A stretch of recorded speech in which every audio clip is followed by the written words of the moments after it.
So, hi mga Mamshieeees ko! This is Mommy Reg TV, your teenage mom.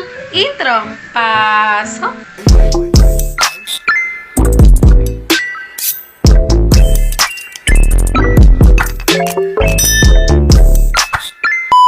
So, for today's video mga Mamshieeees ko, ay magluluto tayo or gagawa tayo ulit ng coffee jelly. Kasi ang tagal ko na rin hindi nagluluto.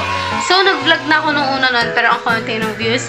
Pero ngayon, itatry natin siyang maggawa ulit. Kasi nga, magbebenta ako ulit dito ng coffee jelly sa lugar namin. So, gusto mong makita at malaman kung paano ko ginagawa ang coffee jelly with costing tayo ngayon, with costing, no? So, kung gusto mong makita at malaman, just keep on watching.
Tsaka huwag mo galaw pa mo.